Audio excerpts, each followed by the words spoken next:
فإن خير الكلام كلام الله وخير الهدي هدي نبينا محمد صلى الله عليه وسلم وشر الأمور محدثاتها وكل محدثة بدعة وكل بدعة ضلالة. Ikhwani wa akhwati fi din, kaum muslimin dan muslimat, jamaah Masjid Ulul Albab rahimani wa rahimakumullah.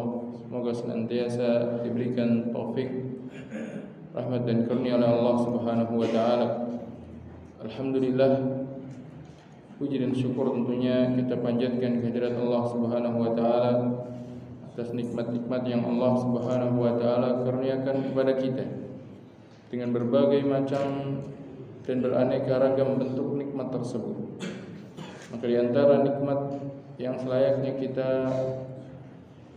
syukuri di pagi hari ini atau di hari-hari yang akan kita lalui ini adalah nikmat besar yang telah Allah Subhanahu wa taala karuniakan kepada hamba-hambanya yang beriman,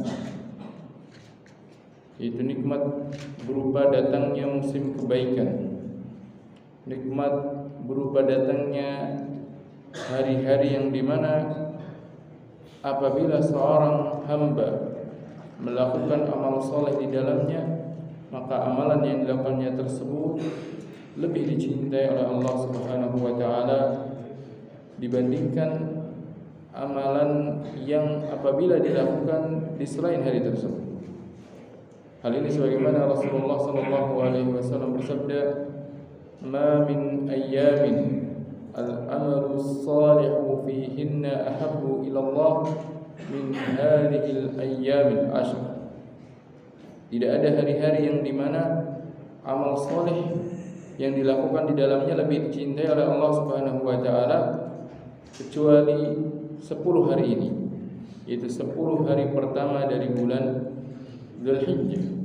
Dan kita alhamdulillah kita telah menginjakkan kaki kita di hari-hari tersebut. Kita telah memasuki musim kebaikan tersebut yang Allah Subhanahu wa taala karuniakan kepada hamba-hambanya yang beriman. Yang apabila kita mengisi hari-hari ini dengan amal soleh, baik itu amal soleh yang memang kita rutinkan di hari-hari sebelumnya berupa kewajiban-kewajiban salat ataupun zakat ataupun kewajiban-kewajiban puasa yang belum tertunaikan seperti mengqadha'nya, ataupun kewajiban lain seperti kafarah, ataupun hal-hal kewajiban lain yang Allah Subhanahu wa taala wajibkan kepada kita, yang apabila kewajiban tersebut bertepatan dilakukan di 10 hari ini, maka itu akan lebih dicintai oleh Allah Subhanahu wa taala dibandingkan ketika dilakukan di hari yang lain. Begitu juga amalan-amalan yang disunnahkan di dalamnya, dari bentuk salat seperti salat rawatib, salat sunnah yang muqayyadah lainnya seperti salat duha, qiyamul lailnya, ataupun salat-salat sunnah mutlaqah yang lainnya, ataupun dari ibadah-ibadah lain seperti zakat, seperti sedekah, ataupun puasa-puasa yang sunnahnya, ataupun al-amru bil ma'ruf wan nahyi 'anil munkar, ataupun birrul walidain, ataupun berbuat ihsan kepada tetangga, kepada kerabat, kepada orang-orang yang terdekat, maka ini lebih dicintai oleh Allah Subhanahu wa taala ketika dilakukan di 10 hari yang mulia ini.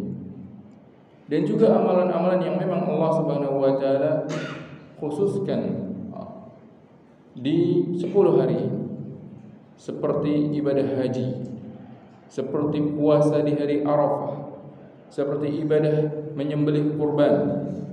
Maka amalan-amalan tersebut adalah amal-amal yang lebih dicintai oleh Allah Subhanahu wa taala dibandingkan hari-hari yang lain. Maka kesempatan ini merupakan sebuah nikmat dari Allah Subhanahu wa taala yang sepantasnya kita berbahagia dengan nikmat ini, karena Allah SWT perintahkan kepada kita untuk berbahagia ketika mendapatkan nikmat berupa kesempatan untuk melakukan kebaikan. Allah Subhanahu wa taala berfirman, qad ja'akum mau'izatun min rabbikum wa shifaa'un lima fis suduri wa rahmatun lil mu'minin qul bi fadlillahi wa bidzalika falyafrahu huwa khairum mimma yajma'un.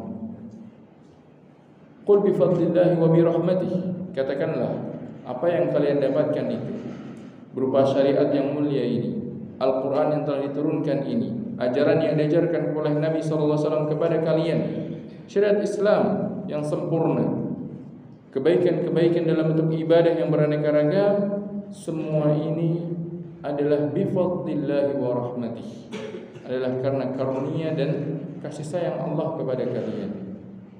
Fabidzalika falyafrahu, maka berbahagialah kalian dengan kebaikan tersebut, itu dengan kesempatan beribadah tersebut, kesempatan beriman kepada apa yang Allah SWT turunkan berupa Al-Quran, syariat-syariat yang diajarkan Nabi SAW.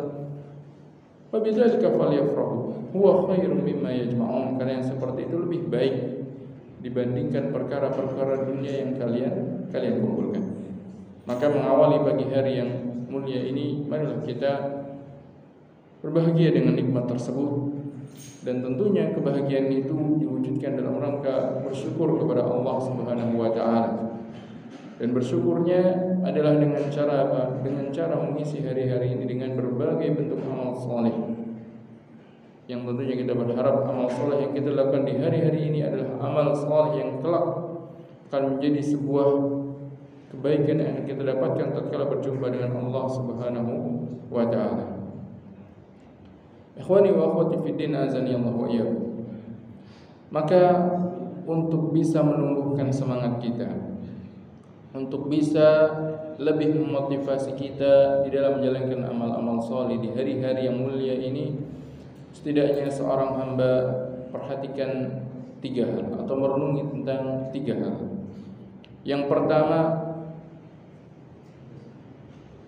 menyadari bahwa amal saleh yang dilakukan seorang hamba untuk Allah Subhanahu wa taala, karena Allah Subhanahu wa taala, ini adalah bentuk syukurnya dia kepada Allah Subhanahu wa taala. Hendaknya dia yakin, hendaknya dia menyadari bahwasanya setiap amal saleh yang dia lakukan ini adalah bentuk syukur dia kepada Allah Subhanahu wa taala. Karena Allah SWT perintahkan kepada kita untuk bersyukur dengan cara apa? Dengan cara beramal. Allah Subhanahu wa taala berfirman, "I'malu ala Dawud syukra wa qalilun min ibadiy syakur." Wahai keluarga Daud, wahai keturunan Daud, Nabi Daud alaihissalam bersama dengan keturunan-keturunannya, nabi-nabi dari kalangan turunan Nabi Daud, Allah SWT perintahkan, "I'malu", beramallah kalian. Itu lakukan amal saleh, syukran, yaitu dalam rangka bersyukur kepada Allah SWT atas nikmat-nikmat yang Allah berikan kepada kalian. Dan sedikit dari hamba-hambaku yang bersyukur kepada Allah.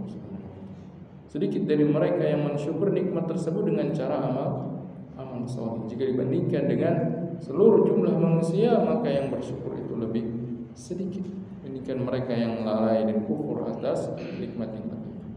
Maka menyadari bahwasanya amal kita adalah bentuk syukur kita kepada Allah Subhanahu wa taala, insyaallah akan menumbuhkan semangat kita untuk terus beramal. Terlebih Allah Subhanahu wa taala menjanjikan, "Wala in syakartum la azidannakum."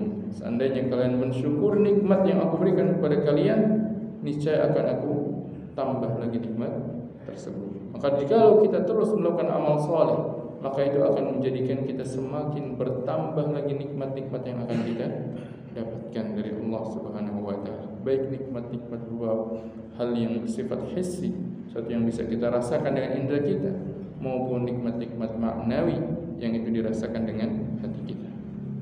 Yang kedua, menyadari bahwasanya amalan yang kita lakukan ini adalah amalan yang kelak akan diberikan balasannya oleh Allah Subhanahu wa taala. Amal saleh yang kita lakukan bukan hal yang sia-sia.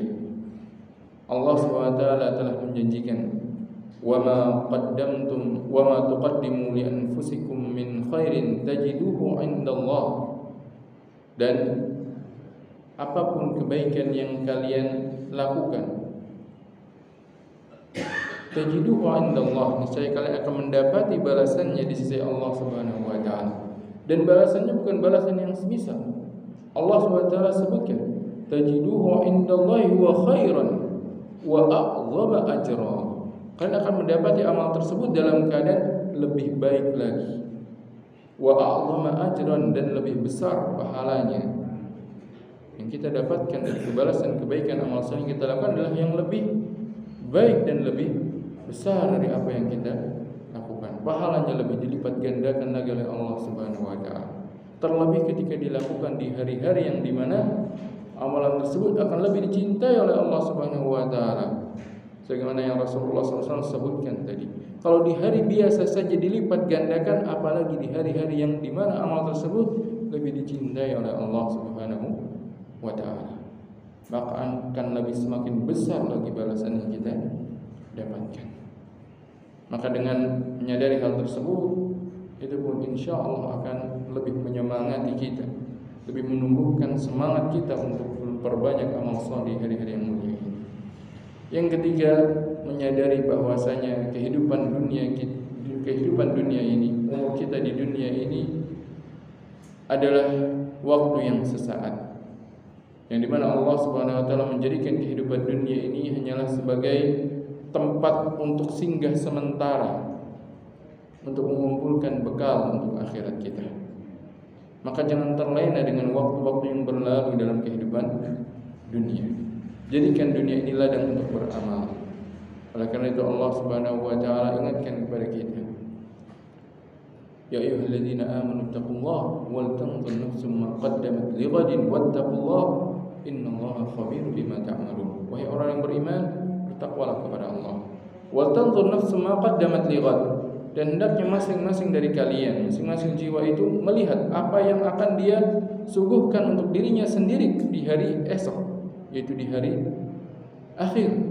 Di akhirat, apa yang akan dia dapatkan kelak di akhirat dari hasil upaya dia ketika di dunia. Dan Rasulullah SAW berpesan kepada kita, kun fid dunya ka'annaka gharibun aw abirus sabil. Jadilah engkau di dunia ini seperti orang yang asing yang akan segera meninggalkan tempat singgahnya, atau orang yang sekedar dia mampir saja untuk beristirahat. Maka menyadari bahwasanya kehidupan dunia ini adalah kehidupan yang sesaat, dan apa yang kita dapatkan di dunia ini semua ini akan hilang. Ini insya Allah akan menjadikan kita bersemangat dan lebih memperbanyak lagi di dalam mempersiapkan akhirat kita dengan amal-amal saleh, terlebih di hari-hari yang mulia ini, 10 hari pertama dari bulan Dzulhijjah yang Rasulullah SAW bersabda tentangnya, ma min ayyamin al-amalus salihu fihinna ahabbu ila Allah min hadhihi al-ayyamil 'ashr. Ikhwani wa akhwati fid din, azani Allah wa iyyakum. Maka di antara bentuk amal saleh yang kita lakukan di hari-hari ini adalah meningkatkan lagi keimanan kita kepada Allah Subhanahu wa taala dengan mentadaburi firman-firman Allah Subhanahu wa taala dan juga hadis-hadis Nabi yang mulia sallallahu alaihi wasallam. Yang dimana dalam hal ini kita akan melanjutkan bahasan dalam kitab Riyadhus Shalihin min kalami Sayyidil Mursalin di bab tentang fadlul ju'i wa khushunatil 'aish wal iqtisar 'alal qalil min al ma'kul wal mashrub wal malbus wa ghairiha min hududin nafsi wa tarki syahawat. Bab tentang keutamaan lapar dan keutamaan kesederhanaan dalam hidup, serta mencukupkan sedikit makan, mencukupkan diri dengan sedikit makanan, sedikit minuman dan pakaian yang sederhana saja, ataupun hal-hal lain berupa kesenangan-kesenangan diri dan keutamaan meninggalkan syahwat, itu meninggalkan kesenangan-kesenangan duniawi. Bab ini dibawakan oleh Imam An-Nawawi rahimahullah setelah pembahasan tentang bab zuhud dalam urusan dunia, karena masih sangat erat kaitannya bab ini dengan bab sebelumnya, yaitu tentang perkara zuhud. Di mana dalam bab ini Al-Imam An-Nawawi rahimahullah menyampaikan bahwasanya selayaknya bagi seorang hamba, seorang yang beriman kepada Allah Subhanahu wa taala, hendaknya dia menyedikitkan angan-angan dan harapan dia terhadap kesenangan-kesenangan duniawi.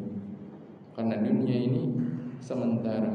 Dunia ini tidak ada harganya di sisi Allah Subhanahu wa taala. Bahkan kita telah mendengarkan hadis di bab sebelumnya bahwasanya dunia ini tidaklah sebanding meskipun hanya dengan sekedar apa? Dengan sekedar tempat cambuknya seorang di surga. Dalam hadis yang lain Rasulullah SAW menyebutkan bahwasanya kalau seandainya dunia ini sebanding dengan beratnya sayap nyamuk, niscaya tidak akan Allah berikan kesenangan duniawi untuk orang-orang yang kufur kepada Allah SWT. Menunjukkan bahwasanya kesenangan dunia ini tidak ada harganya di sisi Allah SWT, tidak sebanding meskipun hanya dengan sekedar beratnya sayap nyamuk.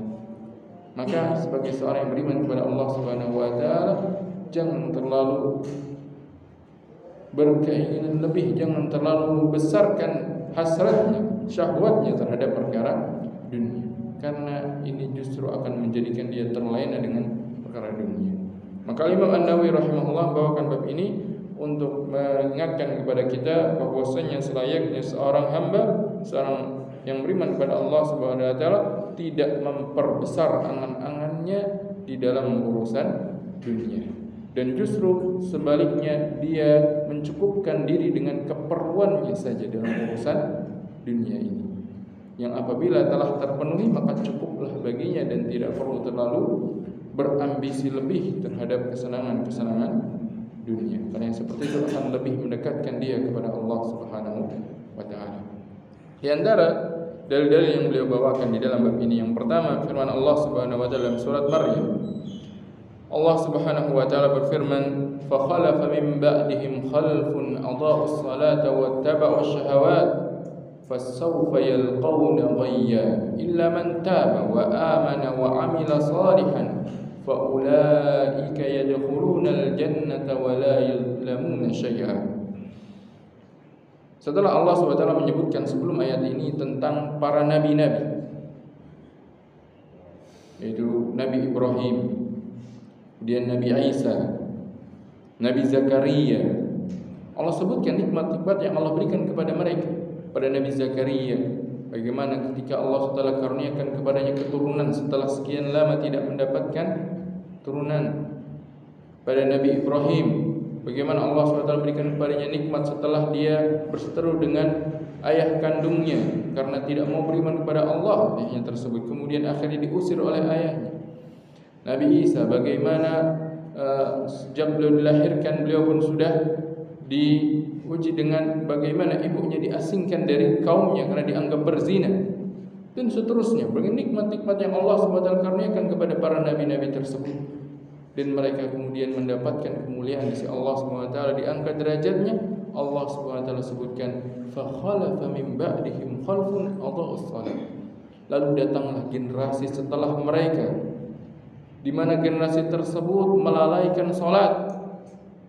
Generasi yang melalaikan salat setelah generasinya para anbiya, setelah generasinya para nabi yang telah mendapatkan nikmat dari Allah SWT, mulai muncul generasi kaum-kaum, umat-umat yang mereka melalaikan salat.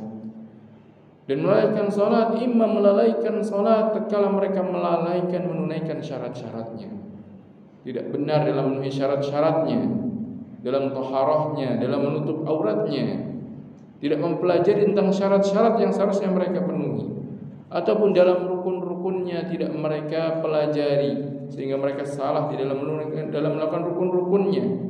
Tumakninahnya tidak dilakukan dalam salatnya. Ketika mereka membaca apa yang wajib dibaca seperti membaca Al-Fatihah, tidak membacanya dengan benar, ini melalaikan salat, sehingga salatnya tidak sah di sisi Allah Subhanahu wa taala. Ataupun melalaikan salat dengan menyepelekan sunnah-sunnahnya, mencukupkan diri hanya dengan yang wajib-wajibnya, tidak mau mempelajari tentang sunnah-sunnah Nabi sallallahu alaihi wasallam di dalam salat beliau sallallahu alaihi wasallam, sehingga meninggalkan banyak hal yang dianjurkan oleh Nabi yang mulia sallallahu alaihi wasallam, termasuk bentuk ita'atus salat, melalaikan salat. Atau bahkan lebih parah dari itu, memang benar-benar melalaikan, meninggalkan salat tersebut, tidak menunaikannya di waktunya. Setelah lewat waktunya baru dia salat. Atau bahkan lebih parah lagi, tidak salat sama sekali. Waliyadzubillah. fakhalafa min ba'dihim khalfun adha'us shalah. Maka akan muncullah generasi setelah mereka orang-orang yang mereka melalaikan salat. Wattaba'u syahawat, selain dari melalaikan salat mereka mengikuti syahwatnya. Sangat berkaitan antara melalaikan salat dengan mengikuti syahwat. Ketika salat yang merupakan amalan yang akan pertama kali dihisab di yaumil qiyamah kelak saja dilalaikan, apalagi amalan yang lain, maka akan sangat mudah baginya untuk meninggalkan amal-amal saleh yang lain. Allah sebutkan di sini hanya perkara salat. Karena apa?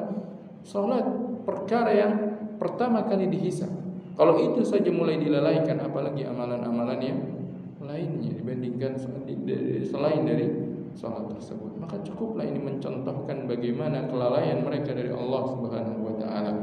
Dan selain dari itu wattaba'u syahawat, dan mereka mengikuti syahwat. Sehingga ketika mereka mulai melalaikan perintah-perintah Allah, maka tampaklah sifat mereka orang yang mengikuti syahwat, mengikuti kesenangan dunia, terlalaikan dengan kesenangan dunia, sibuk waktunya untuk urusan dunia, sibuk waktunya untuk mengejar kesenangan dunia, sehingga mereka lupa mendekatkan diri kepada Allah Subhanahu wa taala. Dan itu bisa kita saksikan, bisa kita dapati pada sebagian kaum muslimin yang mereka mulai melalaikan salat. Bahkan di antara mereka ada yang benar-benar enggan atau benar-benar tidak mau untuk mengerjakan salat, menunda-nunda salat hingga akhirnya lewat waktunya, menunda-nunda salat hingga akhirnya tidak dikerjakan. Waliyadzubillah. Maka terbukti apa yang Allah SWT telah sebutkan dalam ayat ini, fakhalafa min ba'dihim khalfun adha'us salata wattaba'u syahwat. Maka apa yang akan mereka dapatkan? Fasawfa yalqawna ghayya. Orang yang seperti itu akan mendapatkan azab dari Allah Subhanahu wa taala. Mereka akan mendapatkan azab dari Allah Subhanahu wa taala. Illa man taba, kecuali di antara mereka yang bertaubat kepada Allah Subhanahu wa taala. Setelah Allah sebutkan tentang fenomena yang terjadi, Allah masih berikan kesempatan untuk orang-orang yang sudah terlanjur tergelincir agar mereka kembali kepada Allah dengan cara apa? Bertaubat. Makanya Allah sebutkan illa man taba, kecuali yang setelah mendapatkan peringatan ini kemudian mereka bertaubat. Illa man taba wa amana, kemudian mereka kembali beriman kepada Allah Subhanahu wa taala, wa amila salihah, dan mereka melakukan amal saleh. Maka kalau mereka bertaubat, mereka beriman, kemudian mereka lakukan amal saleh setelah dahulunya mereka terlena dengan kehidupan dunia, dahulunya mereka lalai dari Allah Subhanahu wa taala, faulaika yadkhulunal jannah, maka mereka itu kelak akan masuk ke dalam surga. Wala yuzlamuna syai'a, dan mereka tidak akan dizalimi oleh Allah Subhanahu wa taala. Tidak akan disia-siakan taubatnya, tidak akan disia-siakan amal saleh yang mereka lakukan. Inilah bentuk ketidakadanya kezaliman yang Allah SWT lakukan kepada mereka, yaitu dengan tidak disia-siakan amalannya. Justru akan dilipat gandakan amalan yang mereka lakukan. Justru Allah telah berikan kesempatan kepada mereka untuk bisa kembali kepada Allah SWT dan meraih ampunan dan rahmat Allah Subhanahu wa taala. Fa subhanallah, begitu besar nikmat dan karunia yang Allah karuniakan kepada kita, dan begitu mengerikannya perkara dunia ini. Kalau kita terus ikuti syahwat dunia, maka justru ini akan melalaikan kita dari Allah Subhanahu wa taala. Semoga Allah Subhanahu wa taala menyelamatkan kita dari kelalaian tersebut, dan semoga Allah Subhanahu wa taala mengampunkan dosa-dosa yang kita lakukan dan keledoran yang kita lakukan di dalam dekatkan diri kepada Allah Subhanahu wa taala. Maka ayat yang pertama ini mengingatkan kita tentang bahayanya ittiba'u syahwat, bahayanya mengikuti syahwat, karena perilaku ini telah menjadikan umat-umat sebelum kita mereka melalaikan salat. Maka begitu juga umat ini, kalau terlalu berambisi dalam urusan syahwat dunia, baik itu berupa harta, berupa kedudukan, berupa syahwat kemaluan, berupa syahwat kesenangan dunianya, maka itu justru akan melalaikan mereka dari Allah Subhanahu wa taala. Dan betapa banyak manusia yang mereka mulai terlalaikan ketika mereka diberikan kesenangan dunia, yang justru ketika dahulu disedikitkan kesenangan dunianya mereka bertakwa kepada Allah Subhanahu wa taala.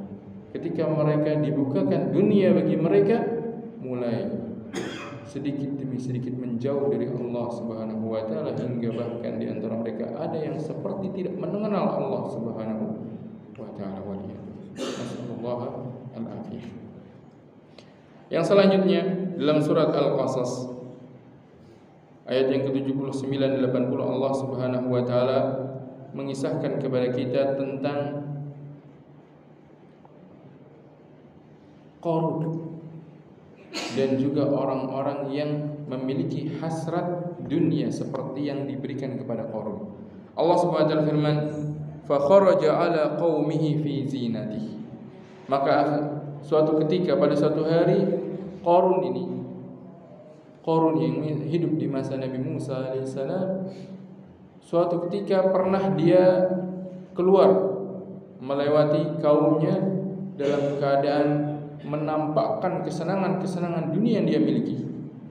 Dan kita pernah dengarkan bagaimana Allah SWT memberikan kesenangan dunia kepada Qarun, yang bahkan sampai-sampai menjadikan Qarun ini mengklaim bahwasanya kesenangan itu adalah sesuatu yang didapatkan karena usahanya, bukan karena Allah Subhanahu wa taala. Lupa dia dari mana sumber kesenangan tersebut, dari mana sumber kekayaan yang dia dapatkan.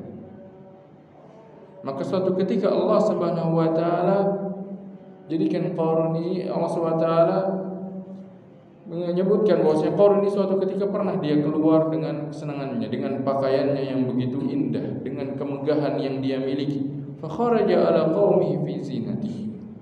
Dia membawa perhiasan-perhiasannya. Dia menampakkan kepada kaumnya betapa megahnya, betapa banyaknya kekayaan yang dia miliki. Qala alladziina yuriduna al-hayata dunya. Ketika apa yang dibawa Qarun ini dilihat oleh orang-orang yang terdapat keinginan dunia dalam hatinya, maka orang-orang tersebut mengatakan, ya laita lana mithla ma utiya Qarun innahu ladzu hazzin 'adzim. Duhai seandainya kita bisa mendapatkan seperti apa yang didapati oleh Qarun. Lihat orang berpakaian yang indah, memiliki kemegahan, kekayaan yang banyak, ketika dilihat muncul angan-angan, duh seandainya saya juga bisa seperti itu. Gambarannya seperti itu kan. Qalu ya laita lana mithla ma utiya Qarun. Seandainya kami bisa mendapatkan apa yang didapatkan oleh Qarun. Mereka melihat seperti itu, kemudian mereka mengatakan, innahu ladzu hadzin adzim. Qarun ini sungguh mendapatkan keberuntungan yang besar. Mereka memandang bahwasanya perkara dunia menjadi tolak ukur apa? Tolak ukur kemuliaan seorang hamba. Ternyata apa? Ternyata dari sisi lain ada orang-orang yang mereka justru tidak melihat seperti itu. Mereka lah orang-orang yang beriman. Apa yang dikatakan orang-orang yang beriman? Wa qala alladziina utul ilma wailakum thawabullahi khairul liman amana wa amila shalihan. Tapi orang-orang yang beriman ketika tahu bahwasanya Qarun ini punya kekayaan, punya kesenangan dunia, tapi tidak dia gunakan untuk taat kepada Allah Subhanahu wa taala, tidak menjadikan orang-orang ini kemudian merasa iri dengan Qarun, tidak menjadikan mereka berkeinginan untuk mendapatkan apa yang didapati oleh Qarun. Mereka katakan apa? Wa qala alladziina utul ilma. Justru orang-orang yang diberikan ilmu. Ilmu apa ini? Yaitu ilmu yang menjadikan mereka sadar tentang hakikat dunia. Ilmu yang menjadikan mereka tahu bahwasanya kelak mereka akan kembali kepada Allah Subhanahu wa taala dan diminta pertanggungjawabannya. Ilmu yang menyadarkan mereka tentang bagaimana sebenarnya dunia ini. Itu ilmu yang datang dari Allah Subhanahu wa taala dan Rasul. Ini namanya ilmu yang dimaksud. Utul ilmu, orang yang diberikan ilmu, yaitu dengan mentadaburi Al-Quran, mentadaburi sabda-sabda Nabi yang mulia sallallahu alaihi wasallam. Itulah ilmu yang dapat yang tersebut. Ilmu tersebut yang akan menumbuhkan rasa takutnya kepada Allah Subhanahu wa taala. Makanya Allah sudah firman, "Innama yakhsyallaha min ibadihi al-ulama." Maka orang-orang yang memiliki ilmu ini mereka mengatakan, "Wailakum, celaka kalian." Mengatakan kepada orang-orang yang berangan-angan tadi, celaka kalian. Buat apa kalian berangan-angan kesenangan dunia yang dapatkan Qarun? Padahal sawabullahi khairun liman amana wa amila shalihan. Justru sebenarnya pahala yang Allah Subhanahu wa taala berikan ini lebih baik bagi orang-orang yang beriman dan beramal saleh. Diberikan kesempatan untuk beriman, diberikan kesempatan untuk beramal saleh lebih baik dibandingkan diberikan kekayaan dunia yang tidak dia gunakan untuk bertakwa kepada Allah Subhanahu wa taala. Itu maksudnya. Kalau seandainya seorang diminta memilih antara dia diberikan kesempatan untuk bisa melakukan amal soleh tapi tidak bisa mendapatkan kesenangan dunia, atau sebaliknya dia mendapatkan kesenangan dunia tapi tidak diberikan kesempatan untuk melakukan amal soleh, maka bagi orang-orang yang menyadari tentang hakikat dunia ini akan mengatakan bahwasanya kesempatan untuk melakukan amal soleh, mendapatkan pahala dari si Allah Subhanahu wa taala lebih baik dibandingkan perkara dunia tersebut. Tidak ada perkara dunia. Maka mereka mengatakan, "Wailakum sawabullahi khairun liman amana wa amila shalihan." Maka tidak perlu bersedih ketika tidak mendapatkan kesenangan-kesenangan dunia. Tidak perlu bersedih ketika nikmat-nikmat dunia itu luput dari tangan kita, selama kita masih bisa memiliki kesempatan untuk beramal saleh, mendekatkan diri kepada Allah Subhanahu wa taala. Maka ayat ini pun menyadarkan kita tentang pentingnya cerdas di dalam menyikapi nikmat, pentingnya cerdas di dalam menyikapi kenikmatan-kenikmatan dunia. Bagaimana seorang mukmin itu cara berpikirnya adalah apa? Selama dia memiliki kesempatan untuk bertakwa kepada Allah SWT, cukuplah itu baginya untuk bisa mendekatkan dia kepada Allah SWT, dibandingkan dia diberikan perkara dunia tapi dia terlalaikan dari urusan dunia, dari urusan akhirat. Yang selanjutnya, ayat yang selanjutnya yang dibawakan beliau dalam bab ini dalam surat At-Takatsur, Allah SWT firman, "Tsumma latus'alunna yawma idzin 'anil na'im." Kemudian kalian kelak akan ditanya pada hari tersebut, yaitu pada hari kiamat, tentang nikmat-nikmat yang kalian dapatkan. Nikmat yang kita dapatkan di dunia ini berupa kekayaan, kesehatan, jabatan, kedudukan, nikmat apapun bentuknya, pakaian, kendaraan apapun bentuknya, makanan, semua ini akan diminta pertanggungjawabannya dari kita kelak pada hari kiamat. Karena itu tidak perlu sedih ketika tidak mendapatkan nikmat-nikmat tersebut. Justru kita selamat dari pertanggungjawaban yang akan diminta dari kita. Oleh karena itu disebutkan pada hadis yang kita dengarkan di pertemuan sebelumnya, bahwasanya orang-orang yang diberikan kekayaan oleh Allah SWT di dunia, hisab mereka akan lebih lama dibandingkan orang-orang yang mereka tidak mendapatkan kekayaan ketika mereka di dunia. Lumayan rentang waktunya setengah hari akhirat, yaitu 500 tahun mereka lebih tertahan dibandingkan orang-orang al-fuqara. Ini diantara ayat-ayat yang beliau bawakan dalam bab ini. Adapun dari sunnah-sunnah Nabi yang mulia sallallahu alaihi wasallam, maka beliau bawakan beberapa hadis yang menceritakan tentang kehidupan Nabi sallallahu alaihi wasallam di dalam menyedikitkan perkara dunia. Dari Aisyah radhiyallahu taala anha, beliau mengatakan, "Ma syabi'a alu Muhammadin min khubzi sya'irin yawmaini mutatabi'aini hatta qubid." Muttafaqun alaih. Aisyah radhiyallahu taala anha mengisahkan tentang bagaimana kehidupannya Rasulullah SAW bersama istri-istri beliau, bersama keluarga beliau. Beliau mengatakan tidak pernah keluarga Muhammad, keluarga Nabi SAW merasakan kenyang selama 2 hari berturut-turut dengan memakan roti gandum. Makanan pokoknya ketika itu tidak pernah mereka dapatkan terus-menerus selama 2 hari berturut-turut sampai mengenyangkan mereka. Kalaupun kenyang mungkin sekali saja dalam sehari. Makan paginya kenyang, makan malamnya tidak cukup untuk mengenyangkan. Tidak sampai 2 hari berturut-turut bisa mengenyangkan perutnya. Ini menunjukkan bahwasanya kehidupan Nabi SAW sederhana. Padahal beliau apa? Seorang Nabi yang kalau seandainya beliau minta kepada Allah SWT untuk dijadikan gunung Uhud itu emas, maka niscaya Allah pasti akan berikan.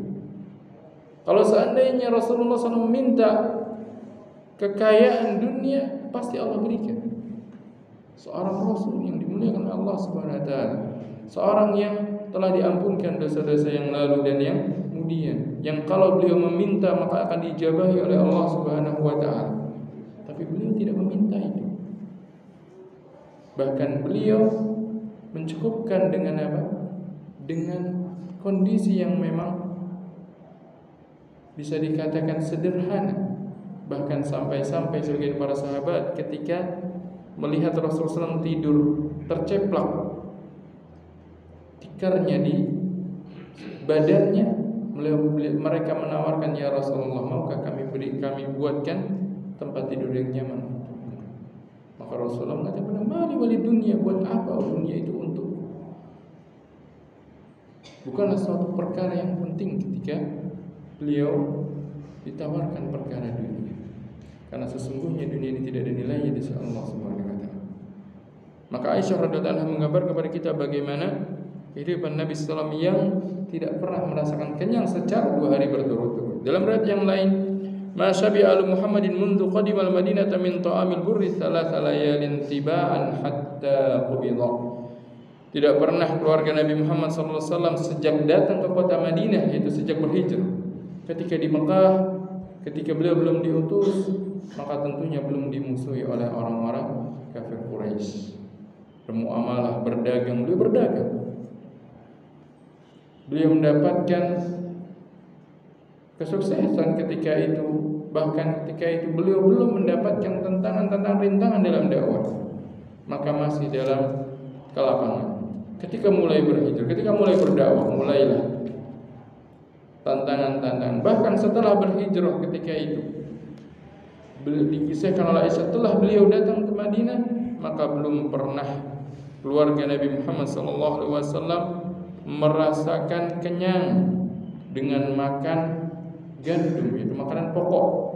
Kalaupun beliau memiliki makanan dan mereka memiliki makanan, maka disebutkan dalam ayat yang lain, mereka memiliki makanan selama 2 bulan itu hanya kurma dan air. Hanya kurma dan air, tidak bisa mengenyangkan. Tapi memang memberikan nutrisi, makanya cukup. Yang penting cukup, bukan kenyang. Kalau cukup dan sudah memberikan energi untuk beribadah kepada Allah SWT, cukup. Maka tidak pernah merasakan ta'amul bur, makan makanan gandum 3 hari berturut-turut sampai beliau meninggal. Kalaupun sekali-kali, kalaupun kenyang maka sekali-kali. Pagi, siangnya sudah tidak lagi. Atau sebaliknya, malam mungkin ada untuk mengenyangkan, untuk pagi sudah tidak tersisa lagi untuk mengenyangkan. Seperti itulah kehidupan Nabi yang mulia sallallahu alaihi wasallam. Maka beliau sebagai teladan kita, hendaknya kita pun meniru beliau di dalam menyedikitkan dalam urusan dunia, tidak terlalu berambisi untuk kesenangan dunia. Yang penting apa? Yang penting cukup untuk memenuhi kebutuhan hidup kita, menjadikan kita bisa bertakwa kepada Allah Subhanahu wa taala, maka cukuplah itu menjadi bekal kita di dunia ini. Dalam hadis yang selanjutnya juga dari Aisyah radhiyallahu taala anha, beliau mengatakan, wallahi yabna ukhti. Jadi beliau mengatakan kepada Urwah. Urwah ini adalah keponakannya Aisyah radhiyallahu taala, Urwah bin Zubair. Demi Allah, wahai anak saudariku, inna kunna lananzuru ila hilal. Aisyah mengisahkan ini kejadian yang pernah dialami di keluarga Rasulullah SAW. Itu bersama beliau radhiyallahu anha. Sungguh kami pernah melalui masa-masa di mana kami menjumpai hilal awal bulan, kemudian ketemu lagi hilal, kemudian ketemu lagi hilal, berarti 3 hilal, berarti 2 bulan berturut-turut. Salasata ahillatin fi syahrain, 3 hilal di dalam 2 bulan. Wa ma uqida fi abyati Rasulillah sallallahu alaihi wasallam. Ketika itu tidak pernah dinyalakan api di tungku rumah Rasulullah SAW. Tidak ada yang bisa untuk dimasak. Tidak ada yang bisa untuk dimasak, yaitu hidangan-hidangan lauk pauk tidak ada yang bisa untuk dimasak, tidak ada.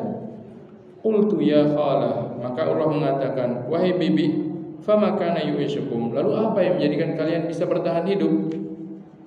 Tentunya kita akan bertanya, enggak masak berarti apa? Beli. Ternyata yang dikatakan Aisyah radhiyallahu anha al-aswadan, dua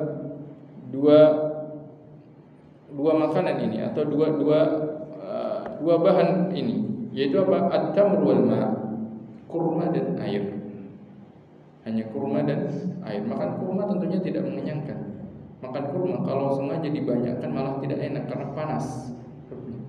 Maka makan kurma itu biasanya hanya jumlah yang tidak banyak dan cukup saja untuk memberikan energi, maka tidak sampai mengenyangkan.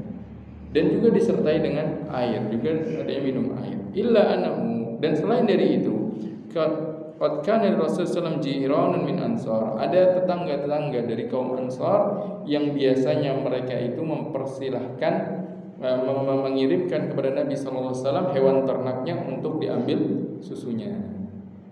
Itu ada kalanya sekali-kali beliau minum susu dari hewan ternak yang diberikan atau dipinjamkan kepada beliau. Hewan ternaknya hanya dipinjamkan, diberikan silakan sekian hari menginap di sana, diambil susunya, bisa diperah dan dikonsumsi. Yursiluna ila Rasulullah albanaha fayasqina, akhirnya itu bisa mencukupi untuk kebutuhan kami. Ini sederhana saja, kurma, air ditambah susu, cukup untuk bisa memenuhi kebutuhan hidup selama 2 bulan berturut-turut. Ini ketika apa? Ketika belum datang harta-harta yang pada momen-momen tertentu datang dikirimkan kepada Nabi SAW, seperti ketika datang dari Baitul Mal, ada datang dari ghanimah dan seterusnya. Ketika datang, maka beliau mulai membaginya untuk memberikan bekal kepada keluarganya setahun. Untuk beliau terkadang diminta terus beliau berikan sampai habis, sampai tidak tersisa. Maka demikianlah, ketika tidak ada maka beliau mencukupkan dengan kondisi yang ada. Ketika datang pun kemudian tidak beliau tumpuk-tumpuk, tapi apa? Beliau ambil seperlunya saja. Demikianlah kehidupannya Rasulullah sallallahu alaihi wasallam. Oleh karena itu kita pun mendengar dalam pertemuan sebelumnya beliau mengatakan kepada Abu Dzar, wahai Abu Dzar, kalau seandainya datang padaku, kalau seandainya aku mendapatkan emas gunung Uhud, maka niscaya aku tidak menyisakannya selama 3 hari berada di tangan. 3 hari harus sudah apa? Harus sudah diberikan untuk fulan, untuk fulan, untuk fulan. Itu tidak beliau berambisi untuk perkara dunia. Demikianlah kehidupannya Rasulullah sallallahu alaihi wasallam. Selanjutnya masih mengisahkan tentang kehidupan Rasulullah SAW dari Abu Sa'id Al-Maqburi dari Abu Hurairah radhiyallahu taala anhu, beliau mengatakan bahwasanya pernah suatu ketika Abu Hurairah lewat di sekelompok orang sedang menikmati kambing panggang, nikmatnya. Kemudian Abu Hurairah diajak untuk makan bersama. Fada'au, diajak untuk sama-sama menikmati hidangan tersebut. Fa'aba an ya'kul, tapi ditolak oleh Abu Hurairah. Kenapa beliau menolak? Beliau teringat bagaimana kehidupan Rasulullah sallallahu alaihi wasallam. Maka beliau menuturkan, kharaja Rasulullah sallallahu alaihi wasallam minad dunya wa lam yashba min khubzis syair.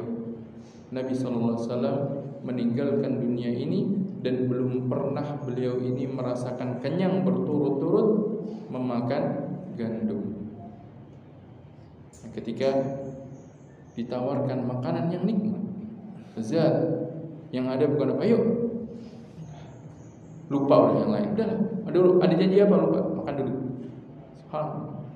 Kalau kita seperti itu, ada undangan, lupa mau kemana, udah mampir dulu. Tapi Abu Hurairah ketika mendapatkan undangan seperti itu, ketika diminta untuk bersama-sama menikmati, justru teringat kehidupan Rasulullah Sallallahu Alaihi Wasallam, yang akhirnya hal itu menjadikan Abu Hurairah tidak ada hasrat untuk menikmati hidangan yang ditawarkan, karena mengenang bagaimana Rasulullah SAW sendiri sebagai seorang panutan kita, beliau tidak pernah merasakan kenyang dalam beberapa hari berturut-turut sampai beliau meninggal. Maka karena kecintaan beliau kepada Rasulullah SAW, beliau pada akhirnya tidak memiliki hasrat untuk menikmati hidangan yang ditawarkan. Ini pun menggambarkan kepada kita tentang bagaimana Nabi SAW tidak memiliki ambisi dalam urusan dunia. Maka tidak benar ketika dikatakan Rasulullah SAW ini ingin menguasai dunia, ingin menguasai umat manusia atau yang seterusnya. Tidak. Bahkan beliau justru mengajarkan kita untuk tidak memiliki hasrat dan ambisi untuk perkara dunia. Cukup mengambil apa yang memenuhi kebutuhan kita, selebihnya adalah kita gunakan untuk bertakwa kepada Allah Subhanahu wa taala.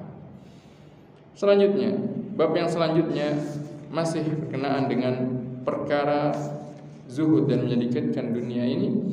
Bab tentang qanaah, anjuran untuk qanaah dan menjaga diri dari meminta-minta serta hendaknya sederhana di dalam kehidupan. Ini akan sangat berkaitan dengan larangan meminta-minta.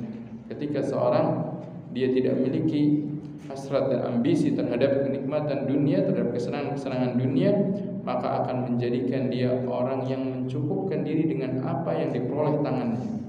Tidak perlu dia melirik kepada apa yang di tangan orang lain, apalagi sampai meminta, karena minta-minta itu diharamkan. Beliau bawakan beberapa dalil, yang diantaranya dari Hakim bin Hizam radhiyallahu taala anhu, beliau mengatakan, dulu aku pernah meminta kepada Nabi sallallahu alaihi wasallam, kemudian beliau memberikan kepadaku. Kemudian aku minta lagi, kemudian beliau berikan lagi kepadaku. Kemudian aku minta lagi, kemudian beliau berikan lagi kepadaku. Dulu sering minta ke Rasulullah SAW. Kalau Rasulullah SAW mendapatkan harta yang dikirimkan pada beliau, sebagian para sahabat datang kemudian minta bagian. Maka Hakim bin Hizam menceritakan ketika itu minta bagian dari Rasulullah SAW, karena mereka adalah orang yang kehidupannya sederhana, bahkan mereka ditimpa kefakiran, kemiskinan. Maka ketika datang harta senang, ketika datang harta kiriman senang, dan mereka berharap untuk mendapatkannya. Lalu kemudian Rasulullah SAW mengatakan kepada Hakim bin Hizam, memberikan sebuah pesan yang akhirnya membekas sampai beliau meninggal. Itu sampai Hakim bin Hizam meninggal dan diterapkan. Apa yang beliau sampaikan? Ya Hakim, wahai Hakim, inna hadzal mala khadirun hulun. Wahai Hakim, harta ini adalah sesuatu yang hijau dan manis. Hijau menyejukkan pandangan, manis enak untuk dirasakan. Maka banyak orang terlena kalau sudah urusan harta, tidak pandang bulu. Siapapun orangnya, selama dia masih hidup, diberikan dunia, diberikan harta, maka harta itu menjadi fitnah baginya. Karena harta itu manis dan hijau. Makanan ibarat makanan manis, kalau dirasakan terus ingin dinikmati, tidak ada puasnya. Hijau enak untuk dipandang. Faman akhadahu bi sakhawati nafsin. Nah, sini Rasul memberikan pesan. Maka barang siapa mengambil harta dunia ini dengan sakhawati nafsin, dengan tidak adanya ambisi. Sakhawati nafsin ini artinya apa? Tidak ada ambisi. Itu diberikan, alhamdulillah, tidak diberikan juga enggak apa-apa. Ini namanya sakhawatun nafsin. Itu enggak ada keinginan, enggak ada harapan, tidak berharap-harap. Maka barang siapa dia menerima harta ini tanpa dia berharap-harap, mungkin bisa kita terjemahkan demikian, burikalahu fihi, maka niscaya akan diberikan berkah dalam harta tersebut. Wa man akhadahu bi israfi nafsin, tapi barang siapa mengambil harta tersebut dengan berharap-harap, apalagi sampai meminta-minta tangan orang, dari tangan orang, berharap-harap, minta, atau kalaupun tidak minta tapi apa? Berharap-harap semoga nanti dikasih. Atau mungkin dia memberikan dia memberikan kata-kata, ya kira-kira ya kalau saya dikasih sih alhamdulillah, kalau enggak ya enggak apa-apa. Ini ada harapan sebenarnya. Israfi nafsin, ada keinginan untuk mendapatkan. Sulam yubarak lahu fihi, maka tidak akan diberkahi pada harta tersebut. Wa kana kalladzi ya'kulu wa la yashba, orang yang seperti orang yang makan dan tidak pernah kenyang. Terus kalau dia berharap dia dikasih, masih ada diharapkan lagi, berharap lagi terus, tidak ada habisnya harapan-harapan tersebut. Wal yadul ulya khairun minal yadis sufla, dan sesungguhnya tangan yang berada di atas, yaitu tangan yang memberi, lebih baik dibandingkan tangan yang di bawah yang menengadah. Berarti lebih baik kamu itu memberi dibandingkan kamu meminta tidak boleh. Ketika mendapatkan tanpa diminta dan tanpa adanya pengharapan dari orang yang memberi, maka niscaya akan diberkahi kalau itu memang didapatkan tanpa dia meminta-minta dan mengharap. Tapi kalau dia mendapatkannya dengan israfu nafsin, dengan meminta-minta, dengan terus berambisi dan mengharap-harap diberikan, maka yang seperti ini justru tidak akan diberkahi. Kemudian hakim mengatakan, ya Rasulullah, demi Allah yang telah mengutusmu dengan kebenaran, la azra'u ahadan ba'daka syai'an hatta ufariqa dunya. Di sini hakim akhirnya mengutarakan tekadnya setelah mendapatkan arahan dari Nabi SAW. Ini kata hakim, ya Rasulullah, demi Allah, sungguh aku tidak akan pernah meminta lagi setelahmu sampai aku meninggalkan dunia. Maka akhirnya dikisahkan bahwasanya di masa Abu Bakar radhiyallahu ta'ala memimpin, ketika itu Abu Bakar ingin memberikan jatahnya hakim karena termasuk orang-orang yang berhak menerima sedekah, ingin diberikan harta dari Baitul Mal. Nah, di sini juga menunjukkan kepada kita tentang pentingnya para al-umara, para pemimpin, mereka memperhatikan rakyatnya yang memang membutuhkan harta yang memang haknya para fuqara diberikan. Akhirnya ingin diberikan kepada hakim, tapi apa? Ditolak oleh Hakim bin Hizam. Kenapa? Karena dia telah bertekad mengatakan kepada Rasulullah, saya tidak akan pernah mau lagi untuk mengambil harta dari selainmu ya Rasulullah. Bertekad untuk memakan apa yang dihasilkan tangannya saja, tidak mau dari pemberian orang. Akhirnya di masa Abu Bakar ditolak pemberian tersebut. Selanjutnya di masa Umar bin Khattab, pemerintahannya Umar bin Khattab, sekali lagi Umar pun mengundang hakim, memanggil hakim untuk mengambil bagiannya dia, jatahnya dia dari Baitul Mal. Ditolak juga oleh Hakim bin Hizam. Lalu karena Umar ketika itu merasa bertanggung jawab sebagai seorang pemimpin, bahwasanya rakyatnya yang membutuhkan ini harus mendapatkan harta dari Baitul Mal, tapi ditolak. Akhirnya Umar mengatakan, ya ma'syarul muslimin, wahai kaum muslimin, saksikanlah bahwasanya aku telah menawarkan kepada hakim harta dari Baitul Mal, tapi dia sendiri yang menolaknya. Kenapa Umar mengatakan demikian? Supaya menjadi hujah di sisi Allah SWT bahwasanya Umar telah menunaikan kewajibannya sebagai pemimpin, berusaha untuk memberikan haknya para fuqara masakin, tapi memang Hakim bin Hizam yang menolak, sehingga tidak dituntut oleh Allah SWT kelak pada hari kiamat. Dan kita kenal Umar, bagaimana kepemimpinannya Umar ketika diserahkan tanggung jawab, benar-benar merasa memikul, berasa tanggung jawab itu ada sesuatu yang berat, sehingga khawatir kalau ada hak-hak yang tidak tertunaikan kepada rakyatnya. Di sinilah kita mengetahui bahwasanya Hakim bin Hizam adalah seorang sahabat yang dia ini qanaah, merasa cukup dengan apa yang dihasilkan dengan tangannya dan tidak lagi mengharap-harap atau bahkan sampai meminta apa yang berada di tangan orang lain. Semua ini karena pesan dari Rasulullah Sallallahu Alaihi Wasallam. Semoga Allah SWT menjadikan kita termasuk orang-orang yang juga memiliki sifat qanaah. Karena sungguhnya barang siapa dia memiliki sifat qanaah tersebut, maka hatinya akan menjadi kaya, menjadi orang yang kaya di dunia. tidak mengharap-harap apa yang ada di tangan orang lain. Karena mengharap-harap apa yang di tangan orang lain justru akan menjadikan kita terus bersedih atau bahkan menjadikan kita termasuk orang yang dicela karena harapan tersebut.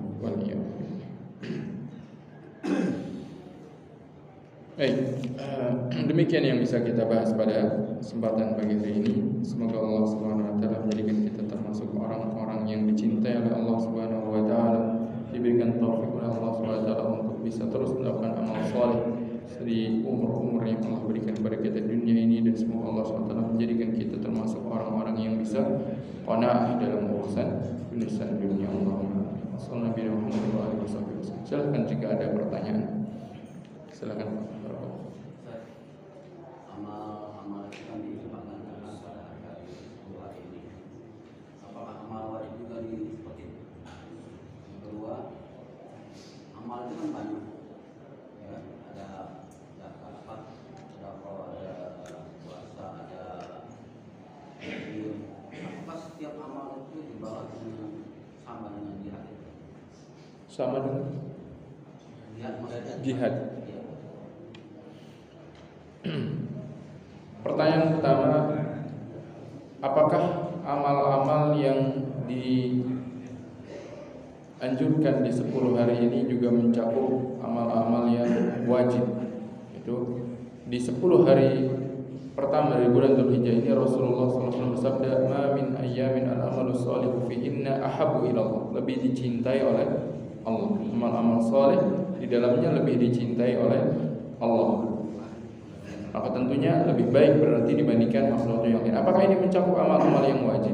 Nah, amal-amal ini mencakup amal-amal yang wajib sebagaimana dijelaskan oleh para ulama. Dan di dalam hadis tersebut Rasulullah SAW pun mengutarakan yang lafaz ma min ayyamin al-amalus shalihu fihinna. Al-amalus shalih ini mencakup kata lafaz yang am dalam istilahnya atau dalam kaidahnya.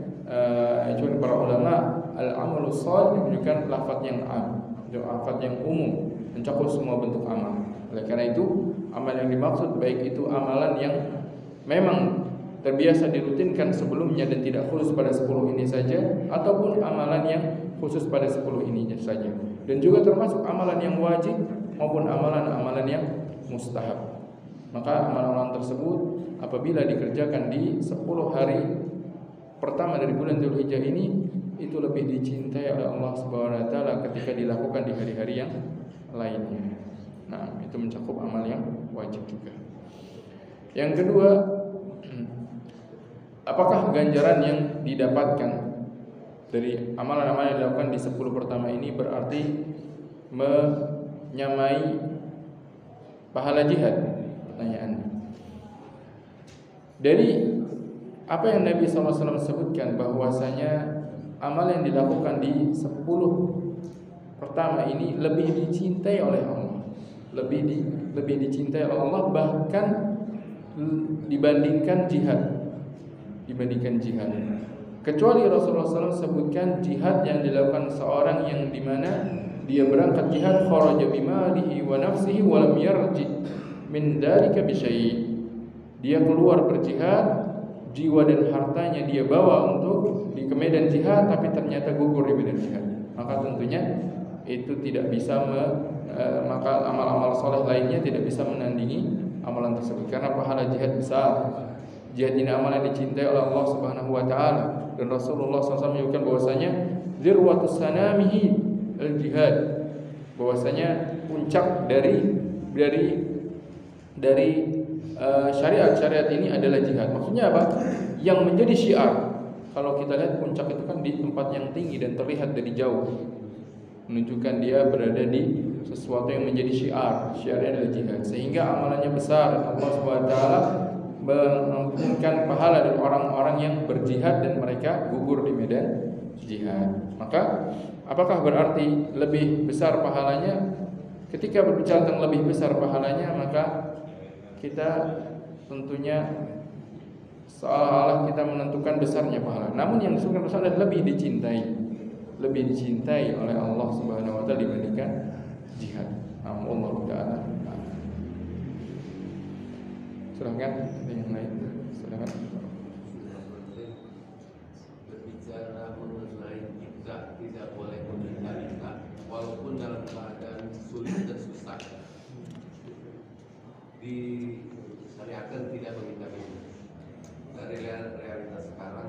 banyak masyarakat Indonesia, dan notabene masyarakat Indonesia itu mayoritas Muslim kan, banyak yang meminta-minta. Kalau dulu mungkin zamannya sahabat, zamannya Nabi, itu terfokus pada sentralisasi kekuasaan, dibentuklah Baitul Mal. Tapi kan sekarang tidak nih. Tanggung jawab siapa yang meminta-minta banyaknya mayoritas Muslim, apalagi hari Jumat, semuanya disebar tuh orang-orang miskin di lingkungan perumahan, dan itu dilegal, bukan dilegalkan, yang memberinya itu menjadikan barokah, Jumat barokah. Apakah itu disyariatkan? Nah, itu tanggung jawab siapa nih, Waro dan masakin nih di lingkungan kita?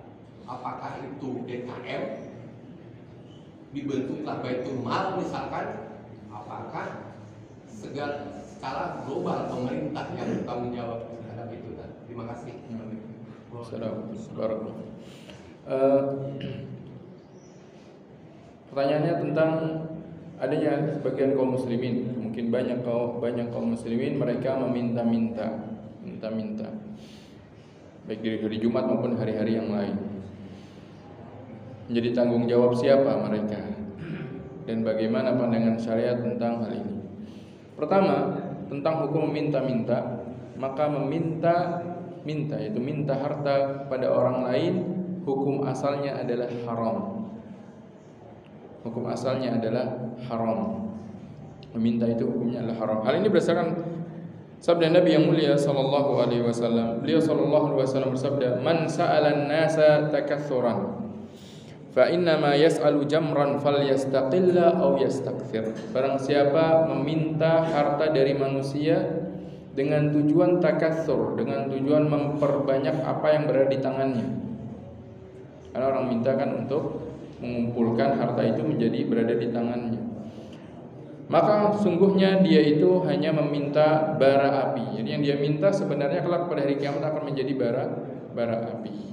Maka hendaknya dia sedikitkan atau dia perbanyak. Ini ancaman. Maksudnya silakan mau terus menerus apa berhenti. Kata para ulama, maka meminta-minta hukum asalnya adalah haram. Dikecualikan bagi 3 kondisi, bagi 3 jenis orang. Yang pertama adalah orang yang dia meminta-minta tujuannya bukan untuk dirinya sendiri, tapi tujuannya untuk kebaikan orang lain. Bagaimana kebaikan orang lain? Yaitu ketika ada 2 kelompok kaum muslimin misalkan bertengkar, bertikai, hampir terjadi peperangan di antara mereka, hampir terjadi perpecahan di antara mereka. Lalu ada satu orang menengahi dengan jalan damai. Ternyata jalan perdamaian ini tidak bisa ditempuh kecuali dengan uang. Harus ada uang untuk mendamaikan.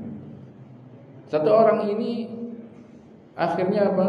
Akhirnya dia mengumumkan atau dia meminta-minta kepada kaum muslimin mengumpulkan harta untuk mengumpulkan donasi untuk perdamaian ini. Maka yang seperti itu boleh, karena bukan untuk dirinya sendiri. Dia hanya menjadi apa? Perantara perdamaian di antara 2 kelompok yang sedang bertikai. Ini boleh. Itu yang pertama. Dan sebatas apa? Sebatas cukup untuk mencukupi perdamaian tadi. Selebihnya sudah haram lagi kembali ke hukum asalnya. Kedua kondisinya adalah seorang yang tiba-tiba dia ditimpa musibah. Tadinya adalah orang yang punya kecukupan hidup, tiba-tiba datang musibah, entah kebanjiran, akhirnya hartanya hanyut, atau kebakaran, atau terjadi musibah yang menghabiskan hartanya, akhirnya dia tidak memiliki harta sama sekali.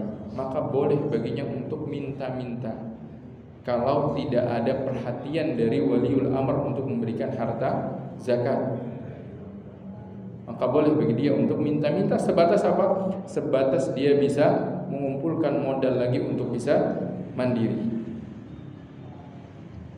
Yang ketiga, orang yang memang dia tadinya memiliki kekayaan, kemudian bangkrut usahanya, akhirnya apa? Ditimpa kemiskinan, akhirnya tidak punya kecukupan untuk bisa memenuhi kebutuhan hidupnya. Maka ini pun termasuk orang yang diperbolehkan minta-minta, tapi dengan adanya persaksian 3 orang dari orang-orang yang memang mengetahui kondisinya. Ada orang yang persaksikan, iya fulan dulu memang berkecukupan, lalu sekarang hartanya bangkrut, gagal usahanya, terbelit hutang, baru boleh baginya untuk meminta-minta. Minta-minta tidak halal, menjadi tidak haram baginya. Sebatas apa? Sebatas dia memenuhi kecukupan hidup. Lebih dari itu haram. Lebih dari itu haram. 3 ini dikondisikan, dikecualikan dari hukum haramnya meminta-minta. Adapun selain bagi 3 orang ini, maka ini adalah hal yang diharamkan karena Rasulullah SAW sabda, selain dari itu wahai Qabisah, ketika itu ada seorang sahabat yang namanya Qabisah yang dia untuk perdamaian, kemudian Rasul menjelaskan 3 orang pengecualian tadi. Selain dari itu wahai Qabisah, itu adalah suhtun, itu adalah harta yang haram yang dimakan oleh manusia. Maka secara hukum minta-minta hukumnya haram kecuali bagi 3 kondisi tadi. Lalu poin kedua dari pertanyaan tadi, menjadi kewajiban siapakah orang-orang yang minta-minta ini, atau kondisinya kaum muslim mereka membutuhkan yang akhirnya sampai harus meminta-minta. Menjadi kewajiban yang pertama, kalau ada baitul mal yang dikumpulkan kaum muslimin, maka menjadi kewajibannya waliul amr untuk bisa mengelola baitul mal tersebut dan menyalurkannya kepada orang-orang yang memang berhak untuk menerimanya, dari para fuqara, para masakin, seperti yang dilakukan oleh Umar bin Khattab tadi. Maka Umar bin Khattab ketika datang harta ke baitul mal langsung memanggil Hakim bin Hizam karena termasuk orang yang berhak. Ketika Hakim bin Hizam menolak, akhirnya Umar mengatakan kepada para khalayak, wahai manusia, jadilah saksi bagiku bahwasanya aku telah berusaha menunaikan haknya Hakim bin Hizam, tapi dia sendiri yang menolak. Khawatir Umar kalau itu akan diminta, akan menjadi tuntutan baginya kelak pada hari kiamat. Maka kewajibannya waliul amr. Kalau tidak ada baitul mal, tidak ada pengelolaan oleh waliul amr, maka menjadi kewajiban kaum muslimin untuk bisa memberikan bantuan kepada saudara-saudara mereka yang membutuhkan. Allah Subhanahu wa taala, wa atidal qurba haqqahu wal miskina wabnas sabil. Dan berikanlah pada kerabat dan kepada orang-orang miskin dan juga kepada ibnu sabil hak-hak mereka. Ini di khitab ini diserahkan kepada kaum muslimin. Oleh karena itu, apabila memang tidak ada baitul muslimin yang dikelola oleh waliul amr, oleh penguasa, maka setiap orang muslim yang melihat mereka benar-benar membutuhkan wajib untuk membantunya. Jadi kewajibannya. Poin ketiga, bagaimana dari sisi orang yang memberikan, menjadikan ini adalah Jumat barokah. Mereka mengistilahkan sebagai Jumat barokah, menjadi momen untuk mereka berbagi. Tidak mengapa ketika mereka ada orang meminta, kemudian tidak tahu kondisinya apakah berhak atau tidak, kemudian tetap diberikan, tidak apa-apa diberikan. Karena sedekah itu boleh diterima baik orang itu fakir ataupun kaya. Hanya saja lebih diutamakan orang fakir. Jadi dari sisi orang yang meminta, kalau ada datang orang minta, boleh dia tolak, boleh dia berikan. Tapi kalau orang itu memang sangat membutuhkan, dikhawatirkan akan meninggal ketika tidak diberikan, ketika itu wajib hukumnya untuk memberikan. Tapi kalau tidak sampai pada kondisi seperti itu, boleh pilihan. Mau memberikan, alhamdulillah, ketika melihat orang ini sebenarnya bisa memenuhi kebutuhan sendiri, tapi kok sering meminta-minta. Selain diberikan, maka kasih pesan bahwasanya apa? Tidak halal minta-minta kalau dalam rangka menumpuk-numpuk harta. Sambil memberikan tidak apa-apa. Karena Rasulullah pernah ketika itu ada 2 orang laki-laki datang minta kepada Rasulullah SAW hak para fuqara, hak zakat. Dan Rasulullah sebutkan bahwasanya beliau melihat mereka orangnya tegap, bisa untuk menghasilkan, bisa untuk bekerja, tapi mereka tetap minta. Maka Rasul pesan kepada mereka bahwasanya harta ini tidak halal bagi orang yang berkecukupan yaitu zakat. Kalau zakat tidak halal bagi orang berkecukupan dan tidak pula bagi orang yang dia mampu untuk berusaha sendiri. Adapun sedekah yang tatawwu, sedekah yang sunnah, maka para ulama mengatakan sedekah sunnah boleh-boleh saja bagi orang yang mampu. Sehingga kalau ada orang minta-minta, kita lihat dia kelihatannya berkecukupan dan sedekah yang kita berikan adalah sedekah sunnah, tetap boleh kita berikan atau boleh juga kita tolak. Tapi kalau ini zakat, jangan kita berikan karena zakat ini adalah haknya 8 orang. Selain 8 orang tersebut tidak berhak, yaitu diantaranya fuqara wal masakin. Allahu taala alam. Demikian yang bisa kita bahas pada pertemuan pagi hari ini. Semoga jadi ilmu yang bermanfaat dan amal yang soleh, dan semoga Allah Subhanahu wa taala mengampunkan dosa-dosa kita dan menjadikan kita termasuk orang-orang yang dicintainya. Semoga Allah SWT memberikan keberkahan kepada kita di hari-hari yang mulia ini, menjadikan kita termasuk orang-orang yang berbahagia dengan nikmat yang Allah Subhanahu wa taala berikan ini. Wassallallahu nabiyana Muhammadin wa alihi wa sahbihi wa sallam. Subhanakallah bihamdik nasyhadu an la ilaha illa anta wa nastaghfiruka wa natubu ilaik. Wa akhiru da'wana alhamdulillahi rabbil alamin. Wassalamu alaikum warahmatullahi